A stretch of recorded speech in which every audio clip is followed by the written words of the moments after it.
only $1.99 per pound. Save $2 on juicy red or white seedless grapes, $3.99 per pound. Just $1.79 for a 500-gram package of tamapeni, brigate, or fettuccine. Save $1.50 on Bertolli pasta sauce, $3.99 for select varieties of 24-ounce jars. Frozen Vieira Portuguese rolls, $4.79 for a 6-pack. All stores open Monday through Saturday from 7 a.m. to 10 p.m. and Sunday 9 a.m. to 7 p.m.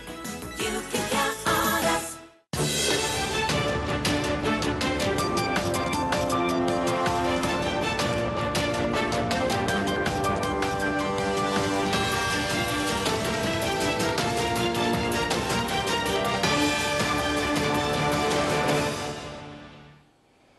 You're watching Bermuda Tonight. It's Wednesday, March 20th. I'm Jasmine Patterson, and thanks for joining us. A man accused of accessing thousands of media files of child sexual exploitation has been found guilty on all 7 counts. The jury delivered a unanimous verdict this afternoon on 30-year-old Daniel Rocha of Devonshire. The defendant had accessed several sexual exploitation images and video recordings of children, girls and boys as young as 5 between April 2010 and March 2015. U.S. Homeland Security alerted the Bermuda Police Service that an IP address registered to the defendant's home was sharing child abuse material. A police search of the Devonshire household, where the defendant lives with his parents, initially proved unsuccessful. The defendant, during a police interview, told police that he did not own a computer, only a tablet device. On this information, police officers returned and found a Toshiba laptop computer underneath the defendant's king-size bed. Prosecutor Larry Mussenden suggested the defendant was attempting to distance himself from the laptop from the start, but when taking the stand, Rocha said, quote, "I thought they were asking if I owned a desktop computer." Rocha denied any knowledge of peer-to-peer sharing networks from which the material was downloaded and said he doesn't know how the files ended up on his laptop. The laptop had 4 types of file sharing software installed on the computer. The child pornography was found amongst various songs, movies, and family photos. Crown witness David Graham, a forensic computer analyst, provided the jury with a list of search terms for pedophilia-related content from that software, as well as the images stored on various folders on the laptop. An IT report produced by the defense said there were 3 or 4 viruses also discovered. Mr. Graham said that at the trial, there is no virus that exists capable of searching for, downloading, and saving child abuse to a person's laptop. The defense team, led by Jerome Lynch QC, said there was reasonable doubt in this case that a hacker possibly accessed the laptop through a backdoor entrance through a computer virus. On the stand, Rocha told the jury he lent his laptop to a friend for a period of 6 to 9 months in 2010 and stated that he's not really a computer guy. He denied all charges, saying, "I've never accessed any horrific material. I wouldn't enjoy the sexual torture of a child." The jury reached the unanimous guilty verdict on all 7 counts after 2 hours of deliberations. Prosecutor Larry Mussenden praised the cooperation of U.S. authorities and the Bermuda Police Service in bringing the matter to a close. It was a case where there was very good police investigation, as well as a shared cooperation with our U.S. counterparts, where they provided the information originally. This kind of case is a despicable case whereby people are exploiting children for sexual purposes from around the world. The children are the real victims in this case, and I encourage members of the public to always be aware of dangers that children can be in and to contact the authorities as necessary. But I do extend thanks to the U.S. authorities as well as the Bermuda Police for the investigation and for us bringing this along. The jury have spoken and found him guilty. The defendant shook his head and rested it in his palms as the forewoman read out the verdict, while the defendant's family sat quietly. Justice Carlisle Graves adjourned the matter for sentencing to May 20th. The defendant was remanded to the Westgate Correctional Facility.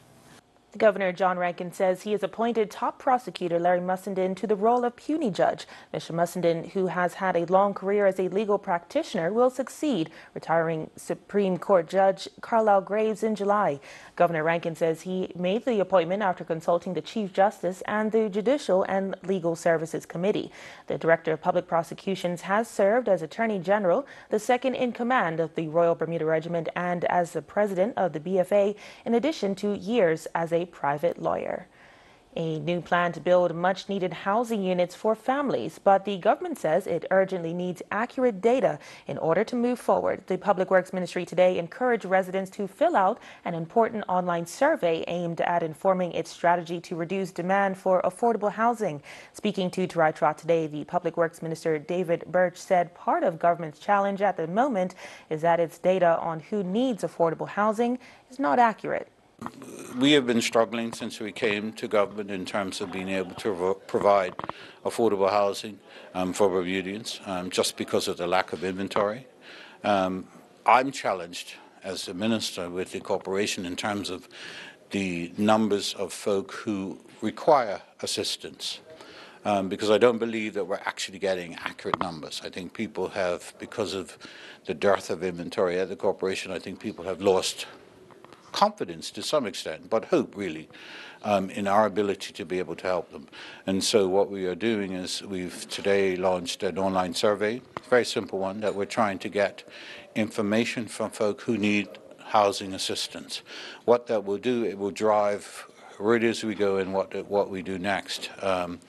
In the sense that what we have seen is families are basing their adequacy on what they can afford. And what we are trying to provide is adequate housing that meets the needs of families based on the numbers in the household. As an example, if you have a family of 4, husband and wife and a male and a female child, what we are seeing is that they are asking for a 2-bedroom unit because that's what they can afford. Realistically, we don't like to provide that. They should really be adequately housed in a 3-bedroom unit because they're a male and female child. The survey runs from today till the end of April. The minister calls the current situation of a lack of housing inventory a case of deja vu. We're in the same boat. We have no inventory because of no investment in inventory. And the other challenge that we're facing right now is there's been very little investment in maintaining the inventory that we have. So we presently accommodate 500 families in normal accommodation, both owned by the corporation and in the private sector, and then another 180 families in rooming houses. And so there is still a need for additional accommodation, and what we want to be able to do is to provide that accommodation in the appropriate configuration that meets the need that we face. Public Works Minister Colonel David Birch will have more for you after this short break, including all the latest weather news. Stay with us.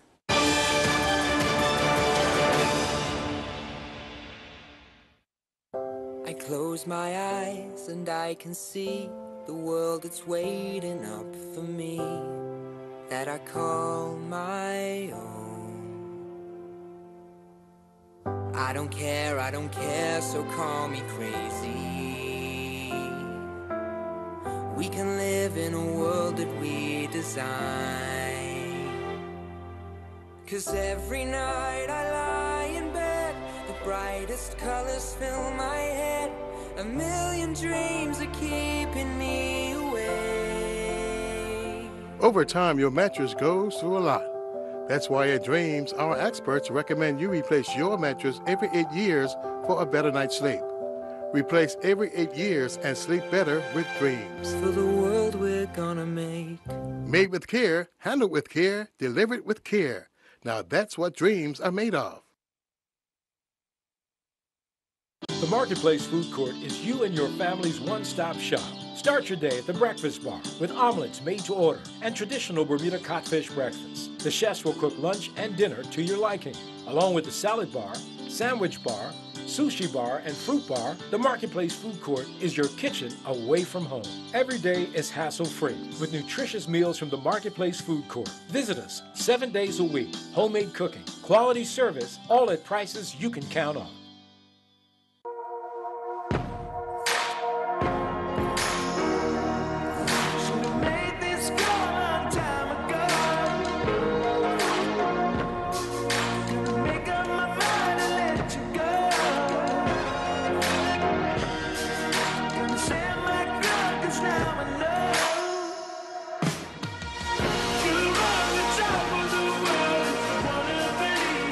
Take a test drive today at Ultimate Motors.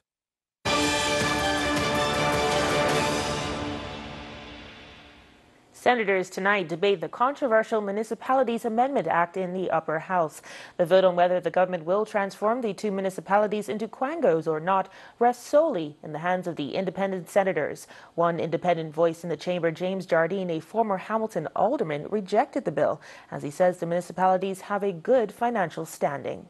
There's definitely a need to see some development on the waterfront of Hamilton. There's no question about that, and St. George. And certainly in my time on the corporation, we were very anxious to see that development occur. But it must be properly thought out and planned. Now, a small start has been made in the city of Hamilton in terms of the West End, where we see a building going up there for the Department of Tourism. As small as it is a start. And I agree there should be far more development on the waterfront of Hamilton. There's no question about it. Additionally, the financing to carry out this work has to be found no matter who owns or controls the docks. It's as simple as that. Elsewhere, the Shadow Finance Minister Nick Kemp complaining tonight that his opposition team was not given a chance to reply to Attorney General Kathy Lynn Simmons during the allocated 2-hour debate on the $49 million ministry.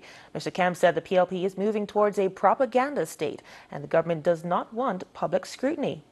Rather disappointing that during the Senate's debate we were subjected to a statement that filled up the entire time.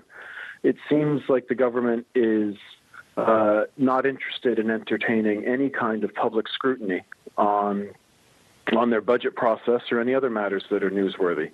In the House of Assembly, questions weren't answered because they said they wanted to be answered in the Senate by the AG herself. However, the AG did not provide any time for it. There was plenty of time allocated for the heads. In the House, they spent 2 hours giving a statement on 6 heads. And when only 3 heads were given in the Senate, the same 2 hours were filled. We have a couple of questions, especially as relates to what's of newsworthy of late, the PR consultant at $105,000. We wonder why, when communications lines across the ministry have increased by $175,000. However, the Attorney General hits back by saying the time set for the debate was given by the OBA. The opposition actually get to choose the time spent on the budget debate, and in this particular case, Senator Kemp chose 2 hours as opposed to the 4 that was elected in the House of Assembly, where we had a fulsome debate of the ministry budget. I would suggest that in future he allocate the time more wisely, because there's a lot of valuable information that we wanted to put in the public domain. So what I did in preparing the brief for this session was to incorporate the questions that were actually asked in the House of Assembly. So we did have a fulsome presentation of it, and unfortunately there was no time left for them to ask questions. So in the future I think he needs to just request a longer period. Senator Kemp also mentioned litigation guardians and funds. Sure, there's an allocation of $240,000 in the budget for litigation guardians. What we're moving to ensure is that there's a sustainable scheme financially to ensure that the children's interests are protected in court proceedings. So that allocation has been made public, and we have tabled a bill, and there's been some review of that bill to make sure that we have a sustainable scheme, which will be rolled out to the public in due course. Is the new bus schedule really working? That question tonight from LBA MP Leah Scott, who is calling for the government to go back to the drawing board after she received numerous complaints about delays due to the new schedule. The minister contacted Bermuda Broadcasting News today. I am very concerned because the bus schedule seems to be a complete and total disaster. I just had a call from a constituent who advised me that it took her 2 hours to get into town. Children are not getting to school on time. Employees are not getting to work on time. MP Susan Jackson conveyed to me that one of her constituents, who is actually bedridden, could not get out of bed and was waiting for her caregiver to come, and her caregiver took 3 hours to come because of the bus schedule. My constituent said that she had called to public transportation to speak to Roger Todd, and he didn't answer, and she was bounced around from place to place, and nobody was able to take her call. This is a ridiculous state for the country to be in, and for the minister to think that this is acceptable to Mr. and Mrs. Bermuda is ludicrous. So I think they need to go back to the drawing board. And I think that they need to determine what is important. And the important thing is ensuring that our people are getting to work, that our people who are not able to get out are receiving the necessary care from their caregivers, and that people who have to work are getting there on time. This is absolutely ridiculous. However, a government spokesperson telling us the new schedule was developed to address the shortage of buses, eliminate cancellations, and provide reliable service levels. They note that the department has a system in place to oversee the operation and address shortfalls relating to excessive demand. Today, for example, the spokesperson pointing out that a sweeper or extra buses were deployed to supplement the new schedule during peak times. As the schedule is new, some adjustments, they say, are to be expected. And this just coming to hand, police advising tonight that the 911 emergency hotline is presently not working. If you require emergency assistance, you are encouraged to dial 295-0011, the main police telephone number. In the interim, once again, the 911 emergency hotline is currently not working. Dial 295-0011 instead. The public will be updated when the situation changes. Weather now, let's go to the AccuWeather headquarters for the latest. AccuWeather is presented by BF&M Insurance Group. We now go to AccuWeather headquarters.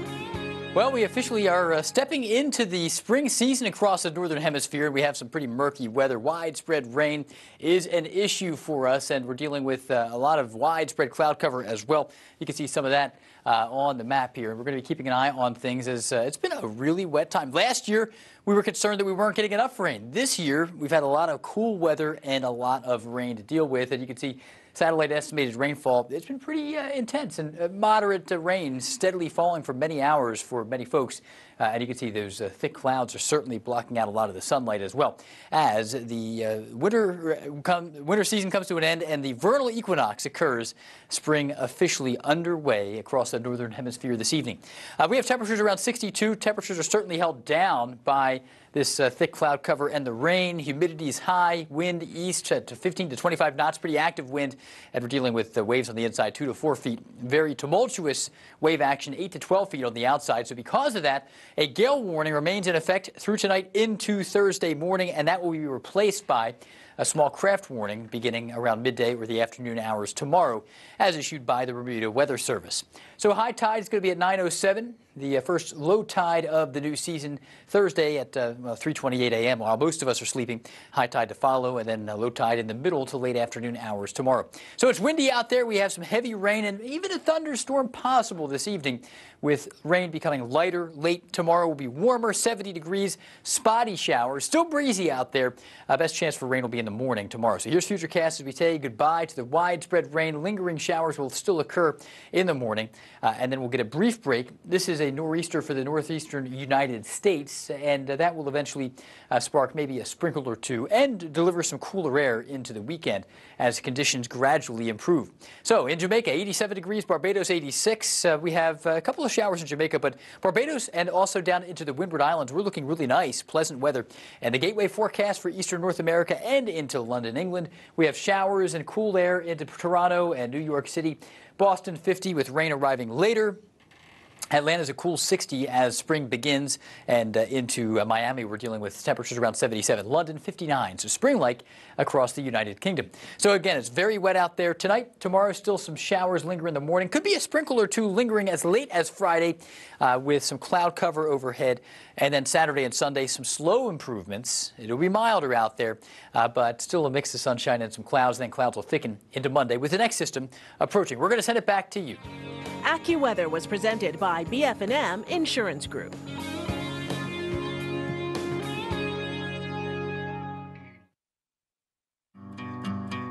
I was diagnosed with illness.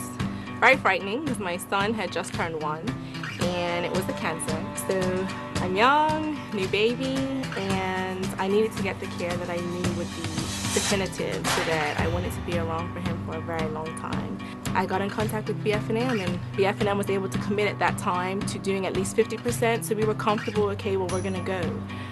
We got off the plane, actually, the day of the procedure, and on my way to the limo, my case manager called and she says, Kiana, we got it, you're covered at 100%. And I cried all the way to the office because I was just so happy. The BF&M difference is that I really felt that the case manager really was concerned about my overall care. And because of that, I really appreciated them. I think that personal care, that willingness to listen, and then to work until they were able to get it so that I could get full coverage really made the difference for me.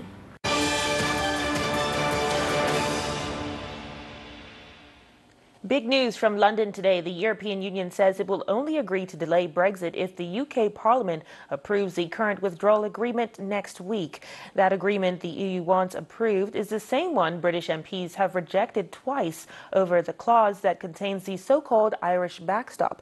According to the BBC in London, EU Council President Donald Tusk said a short extension requested by the Prime Minister on Wednesday was possible. Here's what the PM told MPs today about any possible delay to Brexit.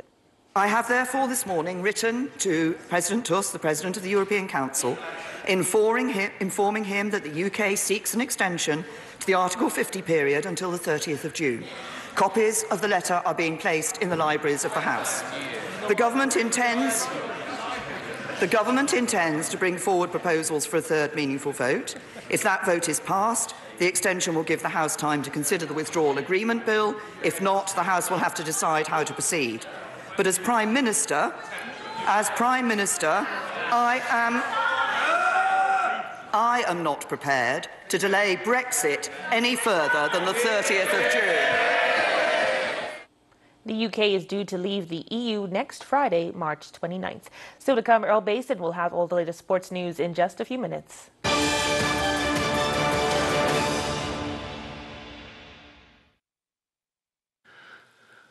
Dr. Kato found out that I have a tumor in my liver, and he told me that I have to go through a surgery. People near 80, they don't want to go through this kind of operation.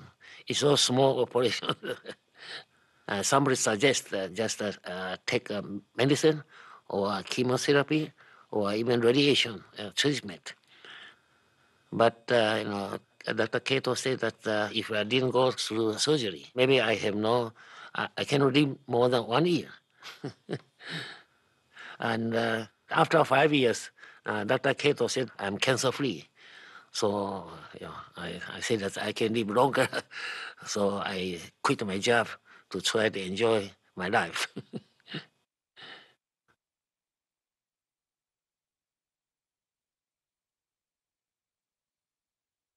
You can count on us. Save $7 on fresh certified Angus beef prime boneless strip steaks, $15.99 per pound. All varieties of imported potatoes, just $3.99 for a 5-pound bag. 52-ounce bottle of Tropicana orange juice, $4.99 for select varieties. Kellogg's Frosted Flakes cereal, $6.49 for a 19.2-ounce box. Bertolli olive oil, $11.49 for select varieties of 25.3-ounce bottles. Visit our website at www.marketplace.bm for more super specials. You can count on us.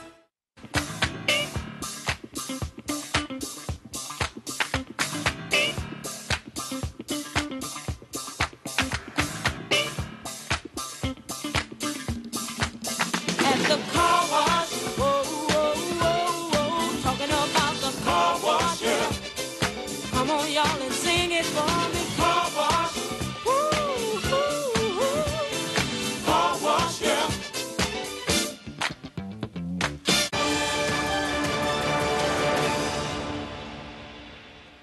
Sport now, and more medals for Bermuda's Special Olympians competing over in Dubai. Bermuda's under-14 girls took to the tennis courts in the Dominican Republic, and a golfer makes a winning return. Earl Basin has the details and much more in tonight's Sports Report. Bermuda's Special Olympians were back in action in Dubai as the Special Olympic Games continued. Bermuda athletes have now captured 3 silver, 5 bronze, 5 fourth place, 2 fifth place, a 6th and an 8th place medal. Janeza Maloney would cross the line in a time of 31.80 during the 100-meter walking race, while Soleil Thomas was clocked across the line in 31.74. Kirk Dill won the bronze medal competing in category M22 100-meter race with a time of 15.34. Damon Emery would also capture a bronze medal during the 100-meter M24 category race, stopping the clock in a time of 14.70. With a time of 13.81 saw Chris Trott collect a bronze medal in the M26 category 100-meter run. The Bermuda under-14 girls team of Jay Gibbons, Ajalay Hollis, and Kumani Jackson began competing in the 2019 World Team Junior Girls Tennis North, Central American, and Caribbean pre-qualifying tournament going on in the Dominican Republic. The girls team would take on Guatemala in their first match in Group A, and they would go down 3-0. The opening match took 45 minutes as Gibbons went down in straight set 6-love, 6-love, while Hollis went down in straight set 6-love, 6-love in an hour and 1 minute in the second match. Hollis and Jackson would then team up in the doubles, and they would fall in straight sets 6-love, 6-1. It was in October of 2017 when golfer Tarika Wallacram was involved in an accident that resulted in her not being able to walk. She would in fact take her first steps some 3 months after the accident. In her first tournament back in just under 2 years, Wallacram would win the Grey Goose World Par 3 Championship Women's Amateur title at the Turtle Hill Golf Club. Wallacram would explain the struggles of getting back to playing the sport she loves. Well, it took about 4 months before the doctors even gave me permission to start putting weight on my pelvis again. So it was some very dark days, but I just kept the mental strength and I always kept the end in sight. Like, I always visualized myself playing golf and doing things that I enjoy to do, and that's what really got me through. And then, like, when I came back home, I started to therapy. Eventually, I got back to Pilates, which I just started maybe 3 months ago, Pilates and yoga. So when you decided to sign up for the championships at the Fairmont Southampton, what were your thoughts beforehand going into the event? I just wanted to get another trophy because the last time I played was 2017, and that was when I won. So I was disappointed that I couldn't defend my title last year, but I was able to do it this year. So Vanessa James and her partner Morgan Cypress began competing in the 2019 ISU World Figure Skating Championships going on in Japan. The 2019 European champions James and Cypress had a rough performance. James fell on a throw triple flip, while Cypress doubled the toe loop. The pair would finish 7th with a score of 68.67 points. James is quoted as saying, "I have no physical injury, but we did have a big psychological shock," end quote. Trey Simons competed at the Charleston South University Spring Break Invitational Track Meet. Simons would finish 4th competing in the men's 1,500-meter race with a time of 3:57.04. Simons would clock a time of 1:54.80 on his way to winning the men's 800-meter race. Marcelo Wainwright and his Toronto Arrows rugby teammates secured a valuable away bonus point in the club's 24-21 loss against Rugby United New York.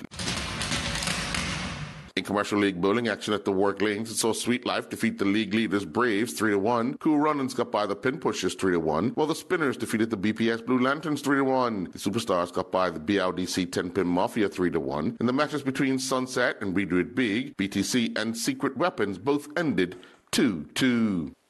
I'm Earl Baisden with Bermuda Broadcasting Sports. At Argus, our interest is you. Each of you. Around here, we know that when two people seem the same, they can have very different insurance needs. For their health, home, work, and future. Which is why we take the time to get to know you as an individual, so we can provide insurance coverage that fits your life. Because after all, our interest is you. The Department of Health is hosting Fitness in the Park, 4 weeks of free lunchtime classes. On Mondays, Zumba with Inspired Fitness. Tuesdays, cardio kickboxing with Longevity Athletics Bermuda. Wednesdays, Core de Force and Brazilian Bot with the Athletic Club. Thursdays, Strong by Zumba with Body Fit. Fridays, CrossFit with CrossFit Bermuda. See you at Victoria Park on March 4th to the 29th from 12:30 to 1:15. Questions? Call 278-4900.